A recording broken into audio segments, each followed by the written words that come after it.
ช่วยได้บ้างไหมเจ้าคะเจริญพรสมัยพุทธกาลเกิดเหตุโรคระบาดในเมืองไวสาลีพระพุทธเจ้าให้คณะสงฆ์สวดพระพุทธมนต์เพื่อความเป็นสิริมงคลของบ้านเมืองและให้ประชาชนมีสติเกิดปัญญารอดพ้นจากภัยพิบัติได้สถานการณ์นี้ทุกคนตระหนักแต่อย่าตื่นตระหนกคนไทยต้องมีสติเพื่อฝ่าวิกฤตโควิด -19 ไปด้วยกันท่านกำลังติดตามรับฟังสถานีวิทยุกระจายเสียงพระพุทธศาสนาแห่งชาติและสังคมคลื่นเพื่อการศึกษาพระพุทธศาสนาและวัฒนธรรมระบบ FM 104.5 เมกะเฮิรตซ์รายการต่อไปเป็นรายการคดีโลกคดีธรรม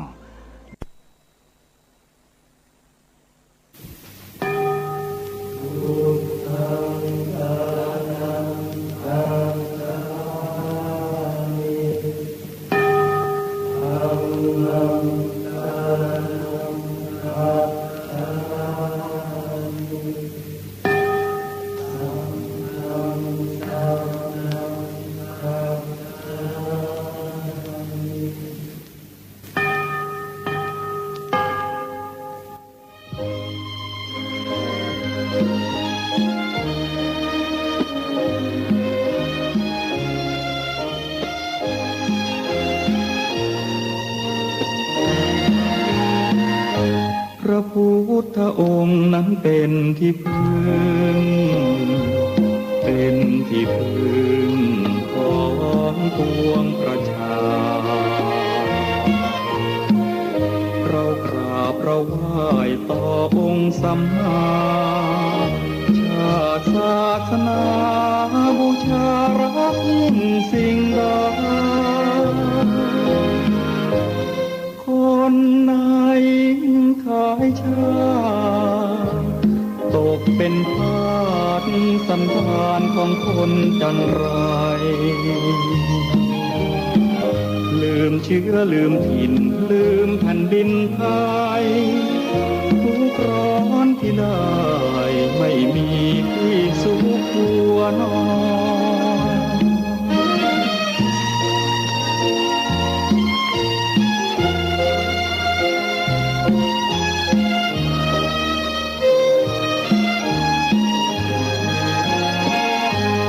เราคนไทยไม่ลืมชาติศาสตร์กษัตริย์เป็นที่รักปากใจไม่เคยถ่ายทอดรวมกันเราอยู่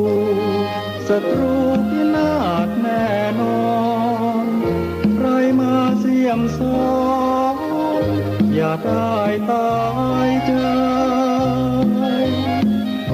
บรรพบุรุษปู่ย่าตายายท่านคงร้องไห้เพราะความเสียดายมองเห็นลูกหลานฆ่ากันล้มตา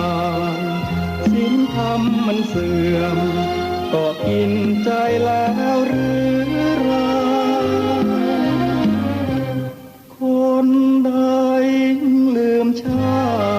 ติมันไม่อาจยืนยงคงที่อยู่ได้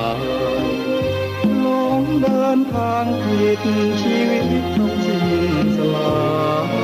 ยกลับตัวกลับใจยังไม่สายนาทีมอง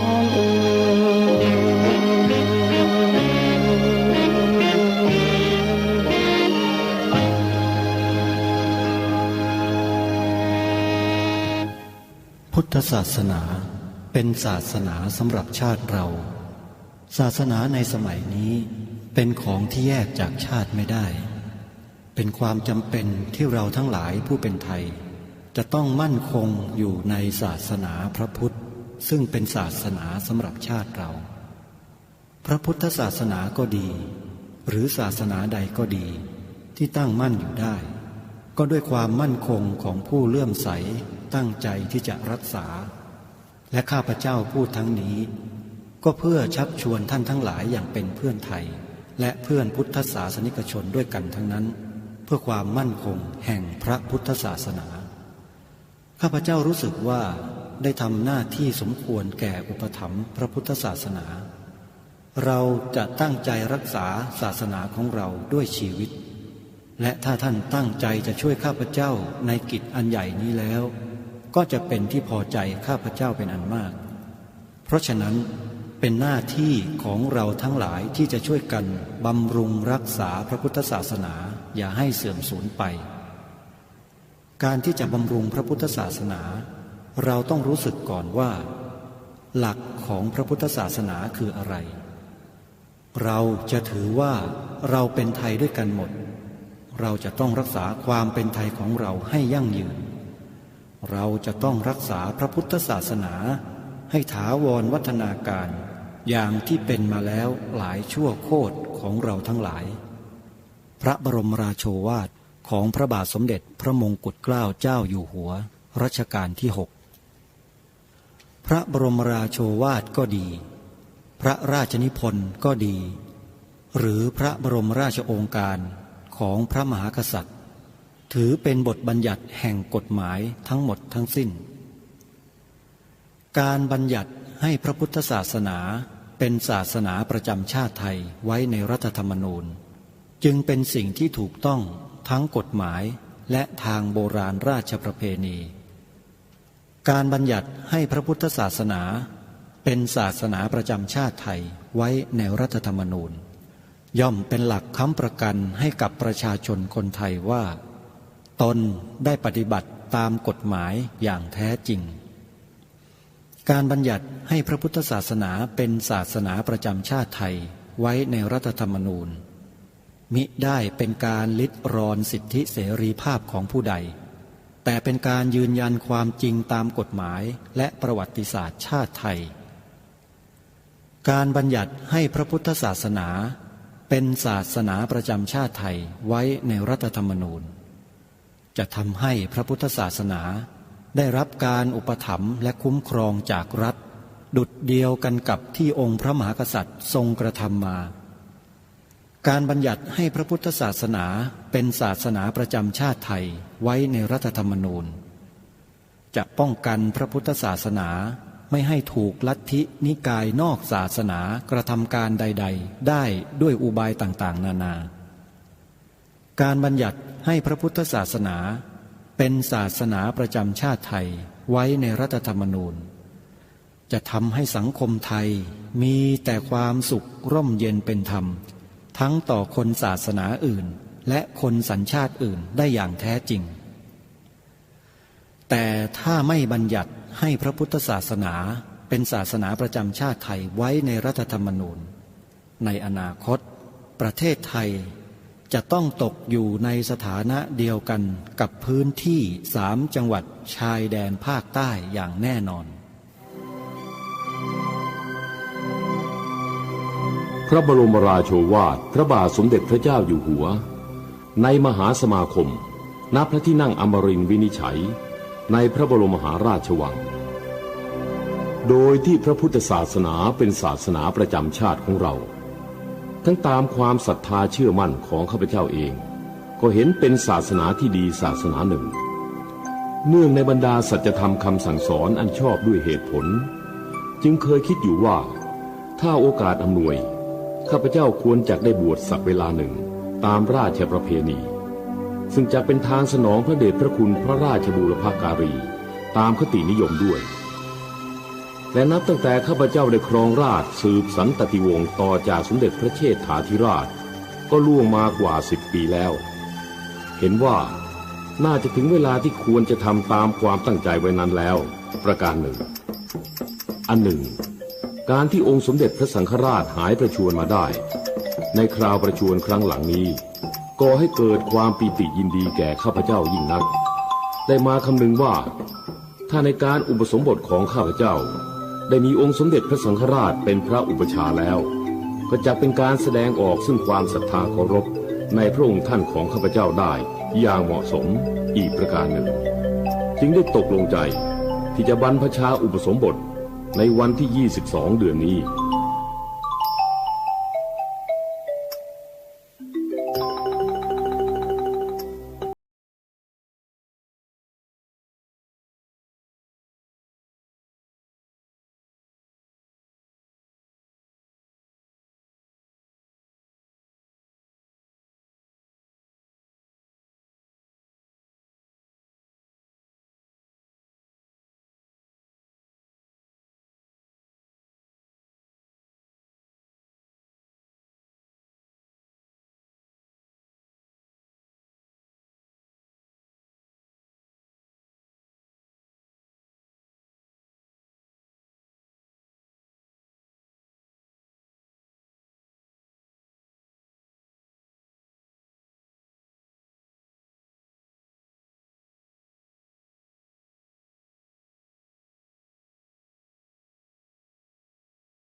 พบกันวันนี้รายการคดีโลกคดีธรรมมาพบกับท่านผู้ฟังเป็นปกติทุกวันจันทร์ถึงวันศุกร์และวันเสาร์อาทิตย์ทางสถานีวิทยุแห่งนี้ท่านผู้ฟังสามารถติดตามรับฟังรายการนี้อย่างไม่พลาดโอกาสได้โดยการดาวน์โหลดแอปพลิเคชันไว้ในโทรศัพท์มือถือแอปพลิเคชันนั้นมีชื่อว่าสมาพันธ์สื่อวิทยุพระพุทธศาสนา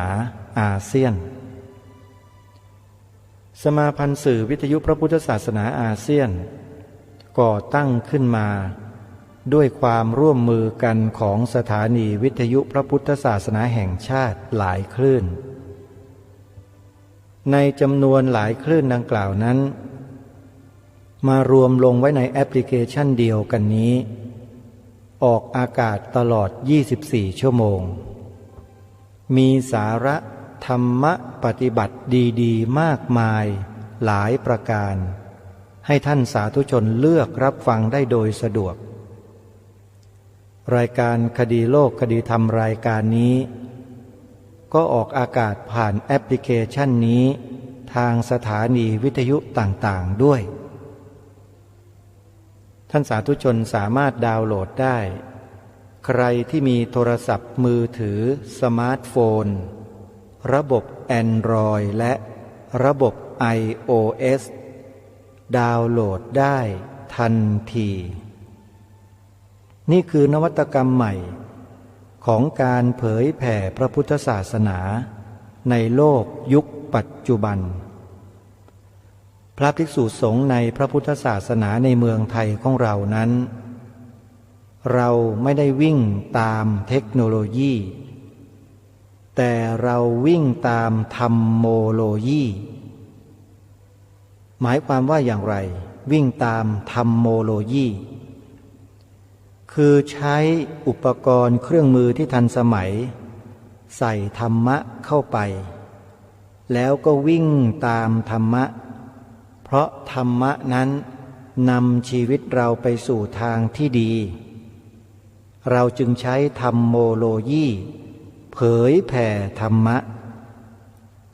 แอปพลิเคชันนี้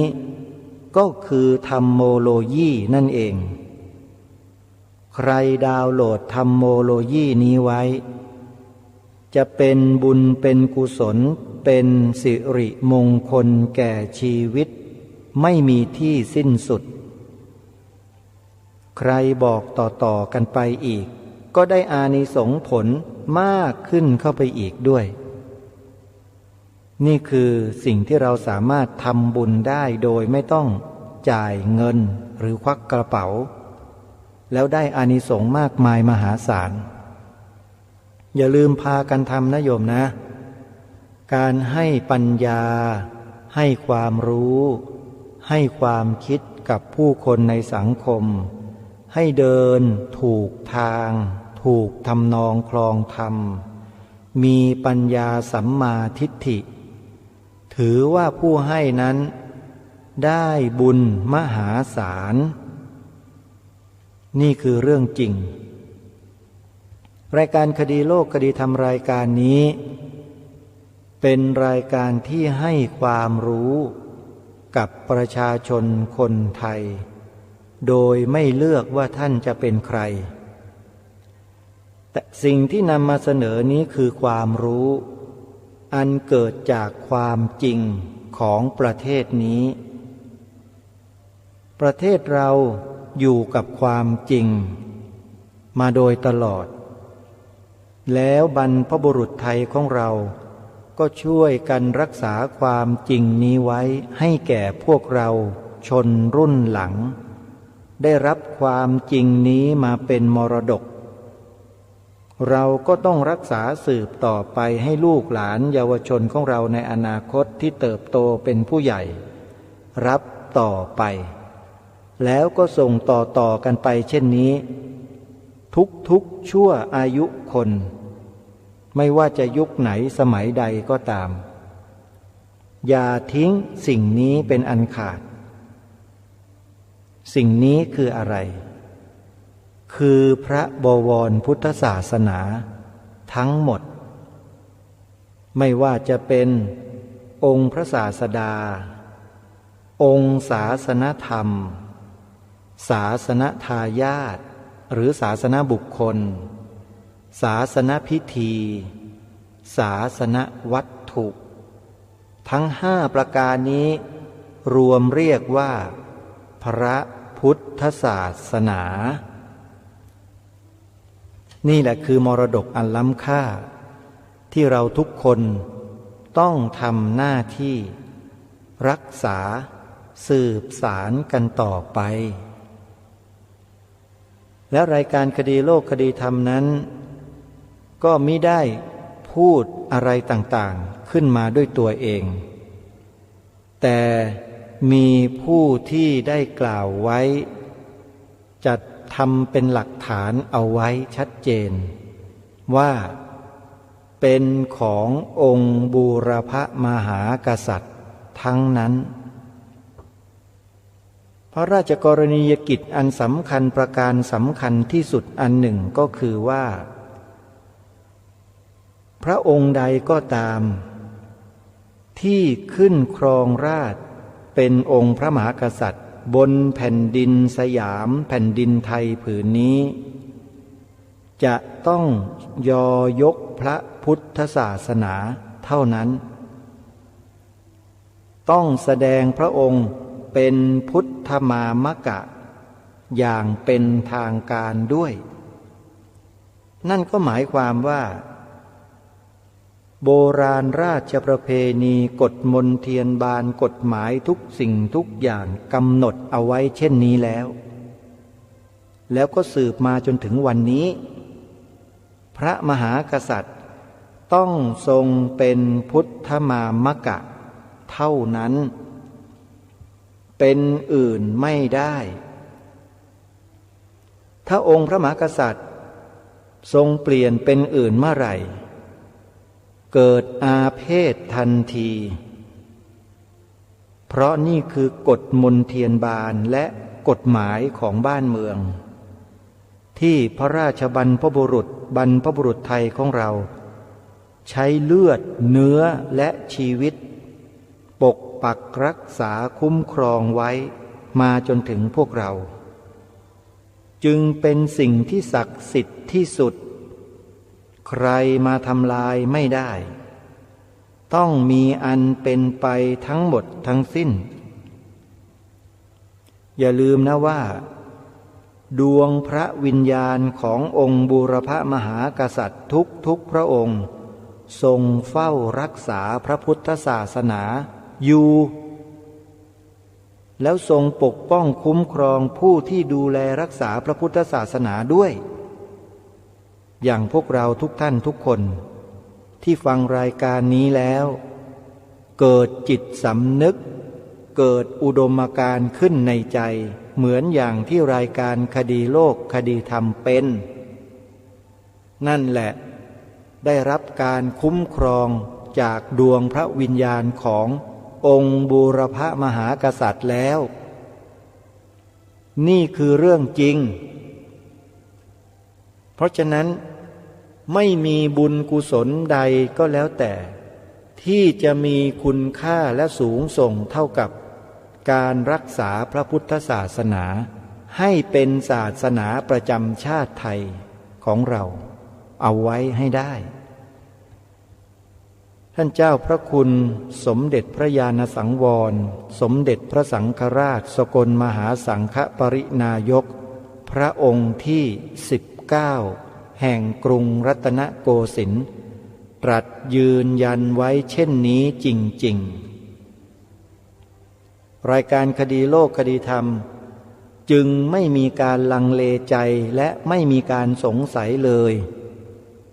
ตัดสินใจทันทีว่าขอทำหน้าที่นี้โดยไม่ต้องมีใครสั่งโดยไม่ต้องมีใครบังคับทำเองทุกสิ่งทุกอย่างที่เป็นรายการคดีโลกคดีธรรมรายการนี้เนี่ยอาตมาภาพ พระครูปลัดนรงฤทธิ์อุปรักขิโตรูปเนี้ยตัดสินใจตั้งใจตั้งปณิธานปฏิญญาณตนเองขอทำหน้าที่ในลักษณะนี้แล้วก็ประกาศให้โลกรู้โดยทั่วไปแล้วว่ารายการนี้เป็นรายการอนุรักษ์นิยมอะไรก็แล้วแต่ที่เป็นมรดกตกทอดมาจากบรรพบุรุษแล้วรายการนี้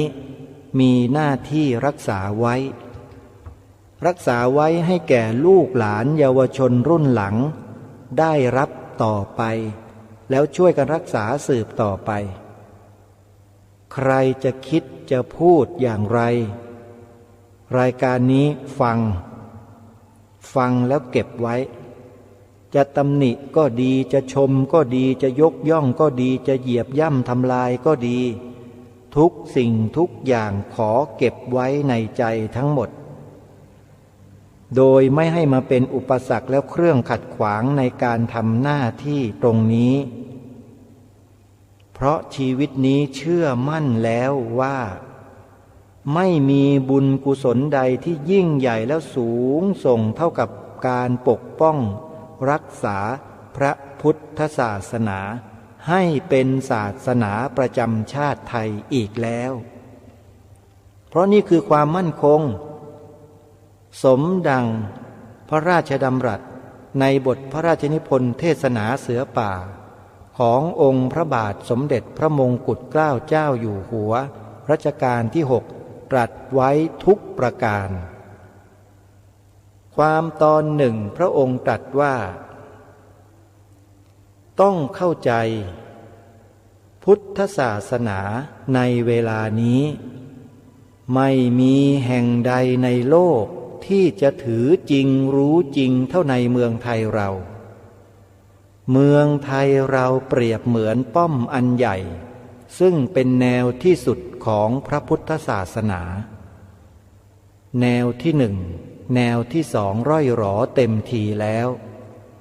ยังแต่แนวที่สามและแนวที่สุดคือเมืองไทยเราทั้งหลายเป็นผู้รักษาแนวนี้ถ้าเราไม่ตั้งใจรักษาจริงๆแล้วถ้ามีอันตรายอย่างใดมาถึงพระพุทธศาสนาเราทั้งหลายจะเป็นผู้ที่ได้รับความอับอายด้วยกันเป็นอันมากเหตุฉะนี้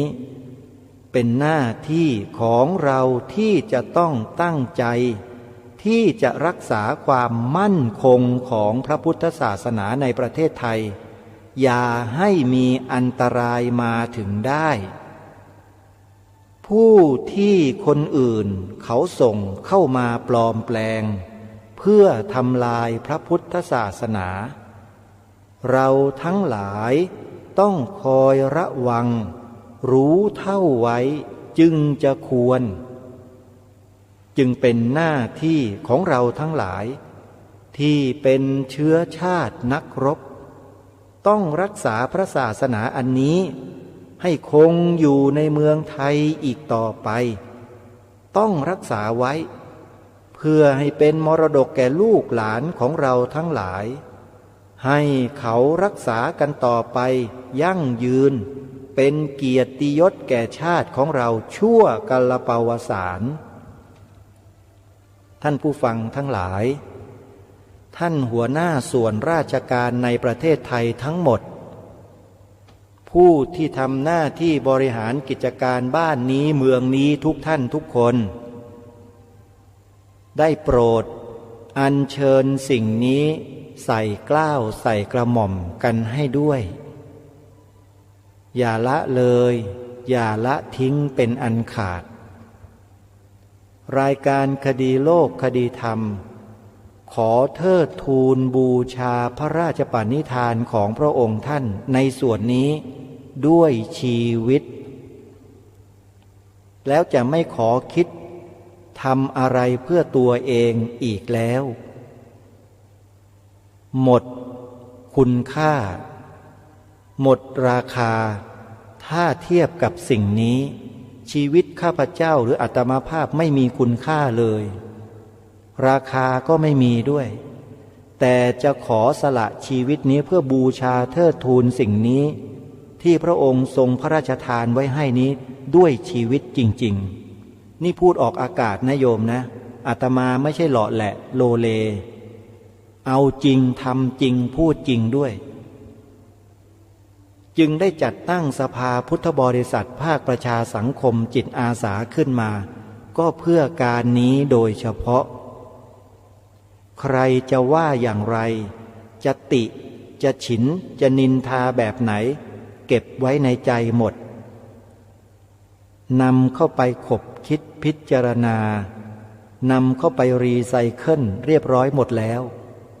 ถ้ามีมาอีก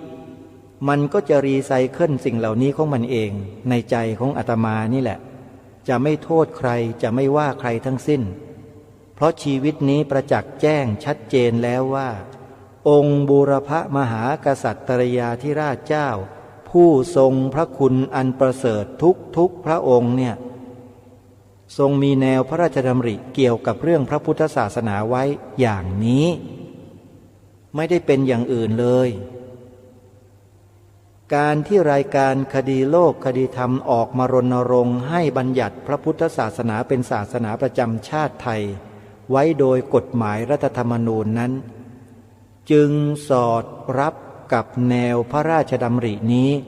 ทุกประการคนที่คัดค้านประเด็นนี้ต่างหากที่เป็นผู้กระทำการขัดแย้งกับแนวพระราชดำริของพระองค์ท่านแล้วอย่างนี้ท่านผู้ฟังคิดว่าท่านผู้ฟังจะยืนอยู่ข้างไหน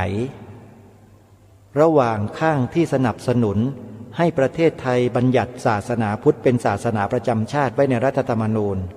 กับอีกฝ่ายหนึ่งเป็นฝ่ายที่คัดค้านหัวชนฝาแล้วก็เอาสีข้างเข้าถูมาโดยตลอดท่านผู้ฟังจะยืนข้างไหนท่านต้องตัดสินใจเดี๋ยวนี้ท่านไม่ต้องรอไม่ต้องไปรอว่าขอคิดอีก80 ปีไม่ต้องนะท่านมันหมดเวลาที่ท่านจะคิดแล้วตอนนี้ทำอย่างเดียวท่านทำยังไงทำอย่างที่รายการคดีโลกคดีธรรมเสนอและแนะนำท่านขึ้นทะเบียนเขียนใบสมัครปฏิญาณตนเป็นพุทธมามกะตามรอยเบื้องพระยุคลบาทกับสภาพุทธบริษัทภาคประชาสังคมจิตอาสามาเป็นข้าแผ่นดินของพระองค์ด้วยกันนี่แหละคือข้าแผ่นดินผู้จงรักภักดีต้องแบบนี้เท่านั้นท่านมันไม่ใช่อย่างอื่น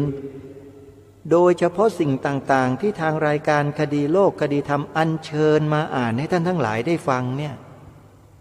ต้องแนวนี้เท่านั้นท่านประเทศไทยเราต้องอยู่แบบนี้ต้องแนวนี้ส่วนการพัฒนาวัตถุอะไรต่างๆที่มันเป็นไปอยู่เนี่ยเป็นเรื่องปกติไม่ได้ไปขัดแย้งอะไรเลยนะเราไม่เคยขัดแย้งกับใครตถาคตไม่เคยขัดแย้งกับใครมีแต่คนอื่นเท่านั้นแหละที่มาขัดแย้งกับตถาคตองค์สมเด็จพระสัมมาสัมพุทธเจ้าตรัสไว้เช่นนั้นจริงๆเหมือนกันเราดำเนินรอยตามเบื้องพระยุคลบาทในการรณรงค์เรียกร้องให้มีการบัญญัติรับรองพระพุทธศาสนาเป็นศาสนาประจำชาติไว้ในรัฐธรรมนูญก็ดีให้พี่น้องประชาชนมาขึ้นทะเบียนเขียนใบสมัครปฏิญาณตนเป็นพุทธมามกะตามรอยเบื้องพระยุคลบาทก็ดีสิ่งทั้งหลายเหล่านี้ไม่ผิดแม้แต่นิดเดียวแล้วเป็นสิ่งที่ถูกต้องที่สุดเหมาะสมที่สุดกับบ้านกับเมืองนี้ทั้งหมดทั้งสิ้นคนที่คัดค้านต่างหากเล่าเป็นคนที่พยายามสร้างความขัดแย้งให้กับบ้านนี้เมืองนี้ท่านสาธุชนคงเห็นภาพชัดเจนถ้าติดตามรับฟังรายการนี้ รายการคดีโลกคดีธรรมขอย้ำกับทุกท่านว่าสิ่งที่ทางรายการทำอยู่ทุกวันนี้เนี่ยไม่ได้ทำตามอำเภอใจไม่ได้ทำตามคำสั่งของใครไม่ได้ทำโดยที่ไม่รู้ดำเนินรอยตามเบื้องพระยุคลบาทมาโดยตลอดเกี่ยวกับเรื่องนี้นะเรื่องศาสนาพุทธเป็นศาสนาประจำชาตินะไม่ได้ฟังคำสั่งใครมาเลยจริงๆท่านแม้แต่จะมีคำสั่งจากใครที่ไหนเป็นข่าวเป็นคราวมาจนกระทั่งเงียบกันทั้งบ้านทั้งเมืองก็ตามรายการนี้ก็ยังทำหน้าที่นี้อย่างไม่หยุดยั้งมาโดยตลอดในขณะที่คนอื่นหยุดแต่รายการนี้ไม่เคยหยุด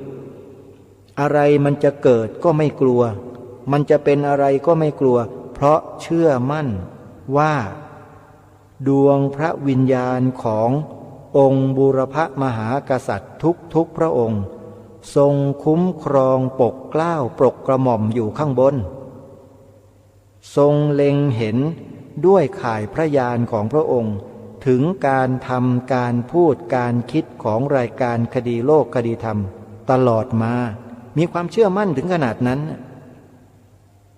นี่คือรายการคดีโลกคดีธรรมอุดมการณ์เนี่ยสำคัญที่สุดอุดมการณ์นั้นถึงแม้ว่ามันจะกินไม่ได้เหมือนข้าวปลาอาหารถ้าท่านสาธุชนฮะแต่มันคืออาหารที่สำคัญที่สุดที่คนในปัจจุบันนี้หรือคนในอดีตไม่เข้าใจก็เยอะคนบางคนบอกว่าอุดมการณ์มันกินไม่ได้แล้วก็ละเลิกทิ้งอุดมการณ์ชาติตัวเองไปหมดเสียสิ้นก็มีเยอะแยะแต่นั่นไม่ใช่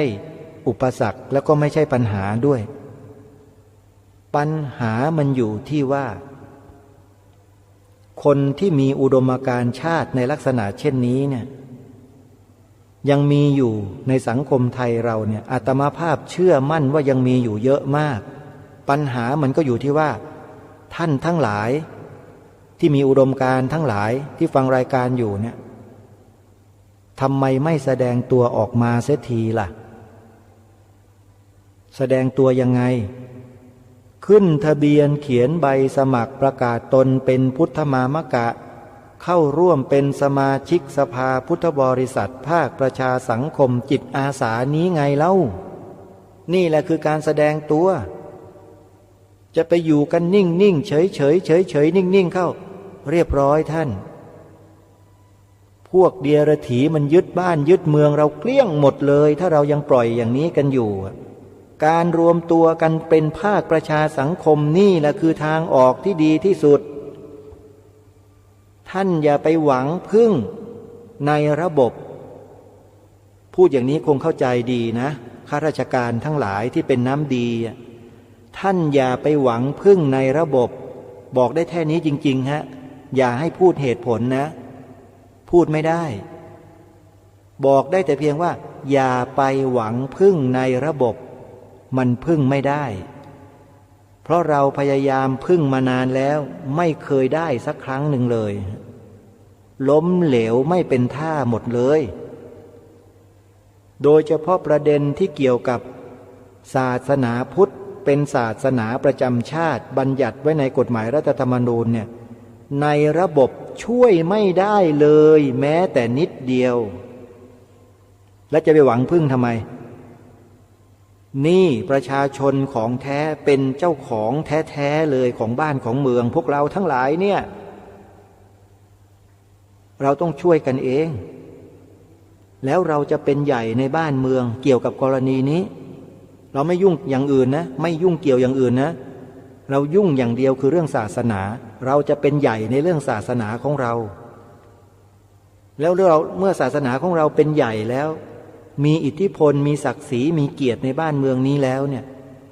ศาสนาพุทธของเราจะเผื่อแผ่ให้กับพี่น้องต่างศาสนาได้เยอะแยะมากมายเต็มไปหมดเลยฮะแล้วเขาจะมีความสุขมากมายมหาศาลเลยนี่คือเรื่องจริง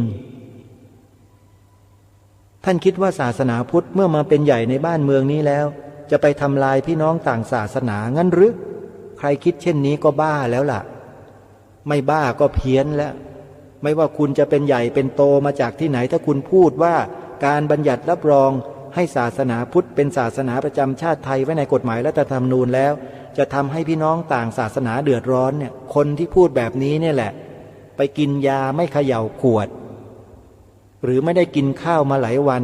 หิวหน้ามืดแล้วก็เลยพูดออกมาไร้สาระคนที่พูดแบบนี้ไร้สาระแต่คนไทยจำนวนไม่น้อยก็หลงเชื่อก็แปลกดีเหมือนกันที่หลงเชื่อนั่นน่ะรู้นะว่าเป็นเพราะอะไรเพราะไม่เคยศึกษาประวัติศาสตร์ชาติของตัวเองอย่างเข้มข้นเข้มแข็งมาก่อน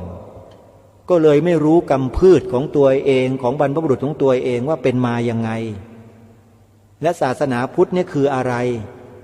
มีความสำคัญเพียงใดแค่ไหนอย่างไรทำไม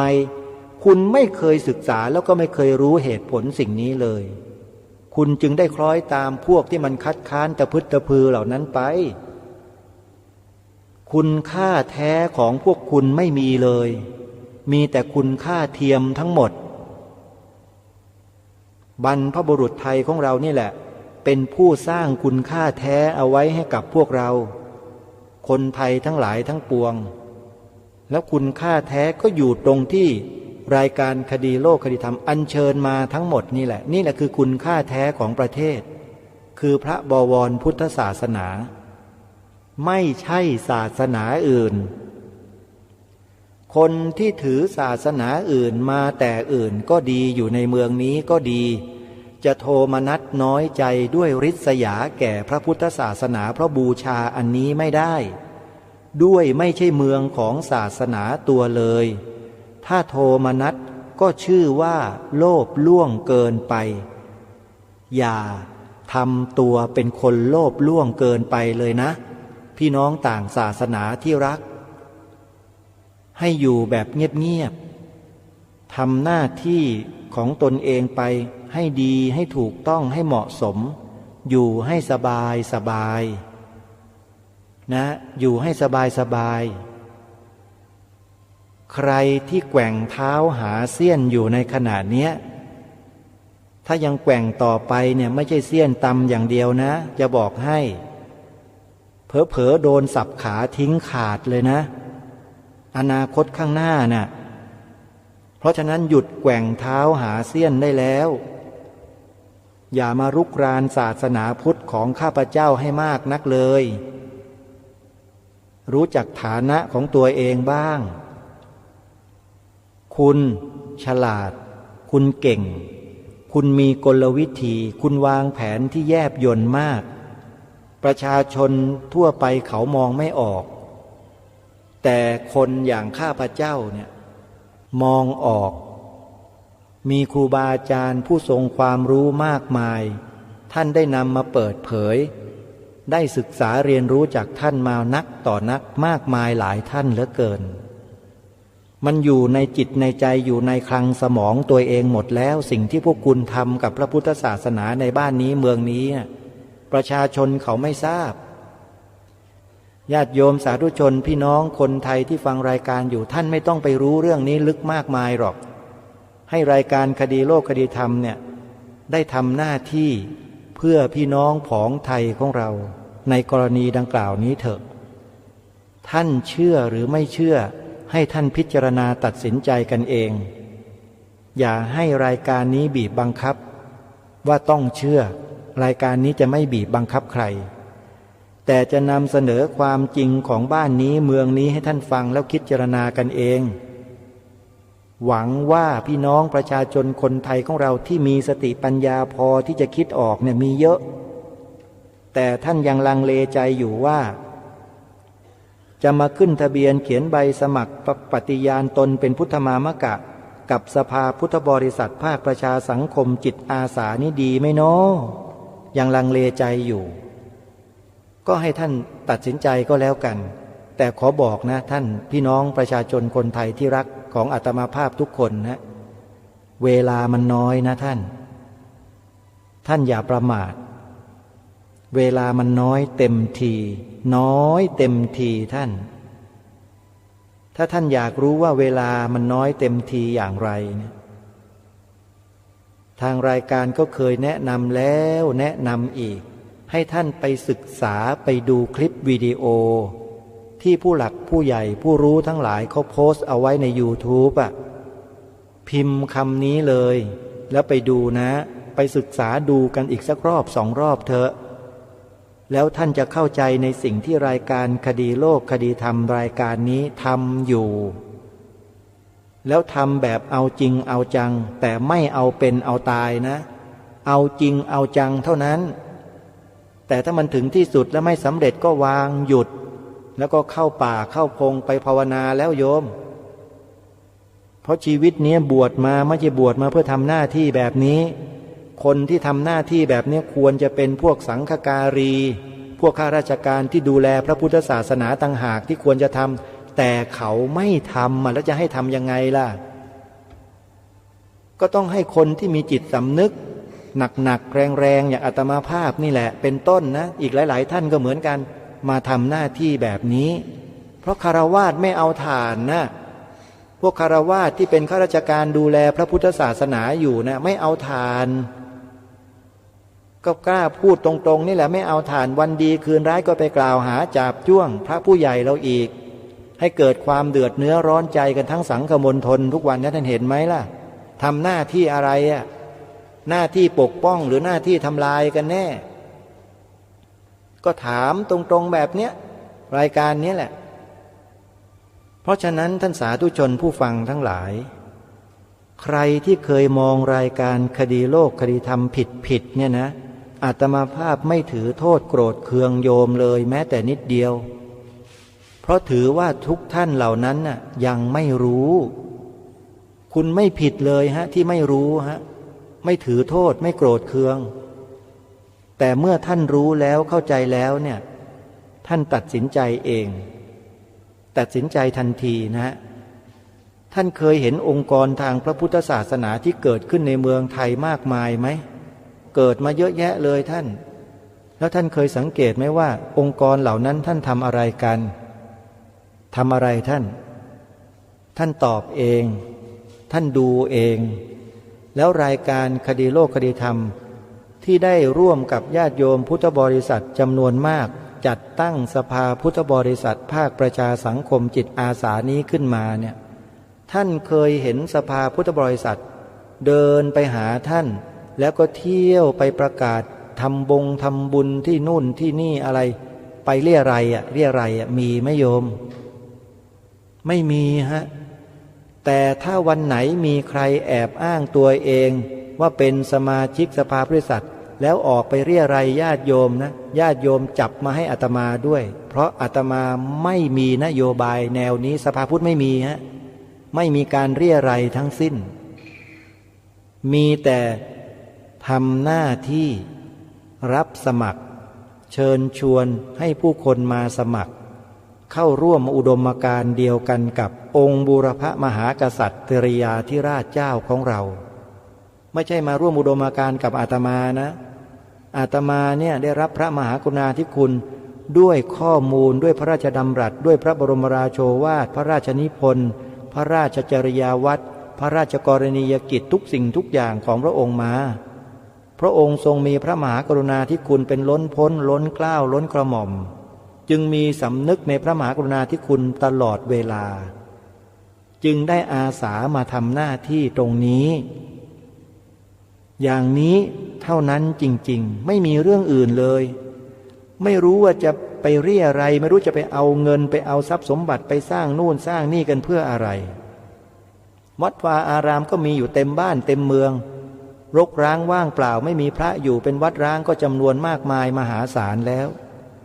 จะไปสร้างอะไรเพื่อทำไมอีกล่ะถ้าจะทำก็ทำนั่นอาตมาภาพตั้งปฏิญาณไว้คือปลูกต้นไม้ถ้ามีที่ดินเนี่ยตอนนี้ก็มีอยู่แปลงหนึ่งเนี่ยว่าจะไปปลูกต้นไม้อย่างเดียวเลยไม่ทำอย่างอื่นนะถ้าจะปลูกเรือนพักเรือนอะไรก็เล็กๆธรรมดาง่ายๆแค่หลบแดดหลบฝนกันแดดกันลมกันยุงเหลือบลิ้นไรลมแดดเท่านั้นแหละ ไม่ได้ทำให้มันหรูหราฟู่ฟ้าเหมือนอย่างที่ใครๆคิดหรอกต้องการจะรักษาต้นไม้ธรรมชาติชีวิตนี้รู้ว่าอยู่ได้เพราะธรรมชาติที่ดีคือต้นไม้เป็นทุกสิ่งทุกอย่างนะแล้วเดี๋ยวจะเชิญชวนญาติโยมไปปลูกต้นไม้กันบนที่ดินที่อาตมาภาพดำเนินการอยู่ที่ไหนอย่างไรนั้นเดี๋ยวจะประกาศให้ทราบทีหลังแต่ตอนนี้เรื่องสำคัญกว่านั้นก็คือพระพุทธศาสนาของเรากำลังถูกย่ำยีบีทาเบียดเบียนอยู่ทุกขณะ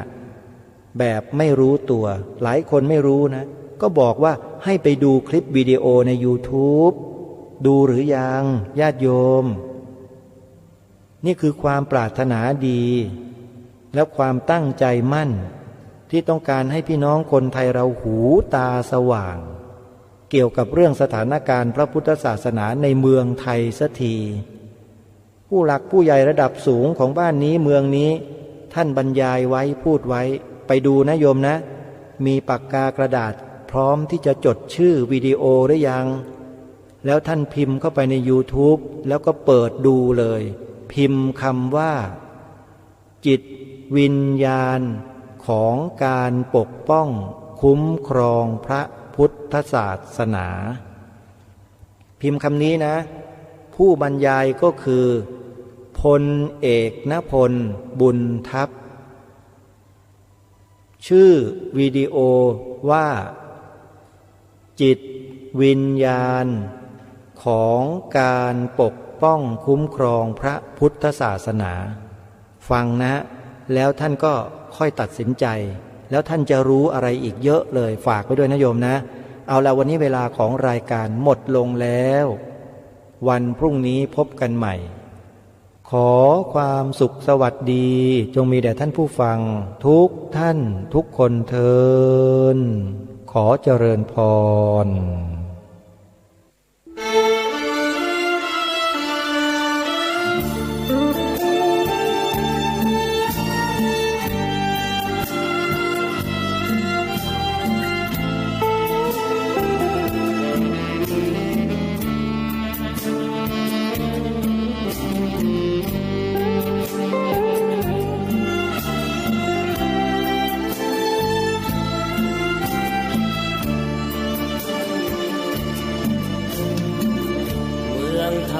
มีชาติพระศาสนา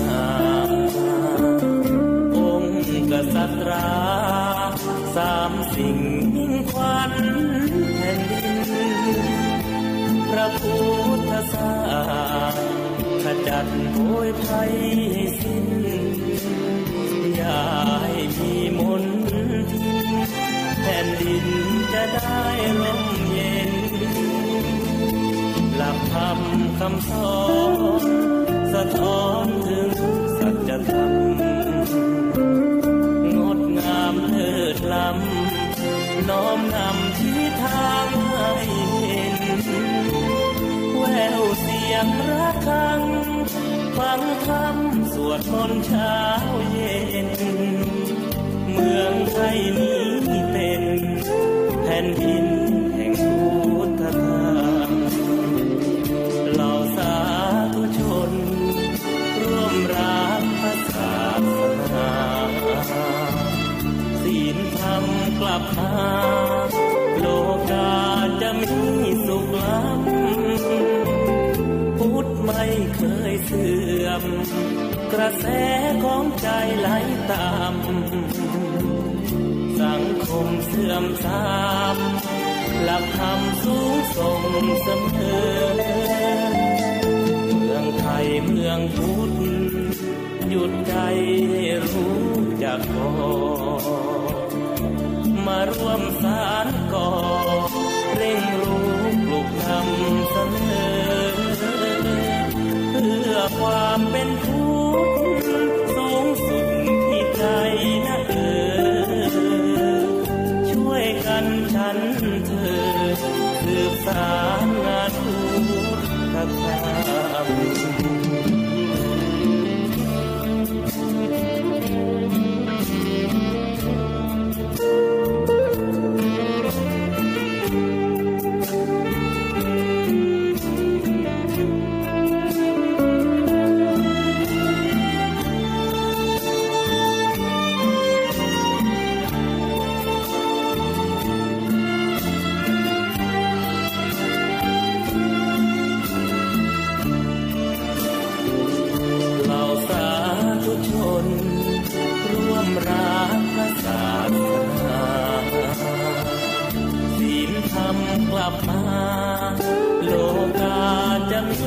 สุขล้ำ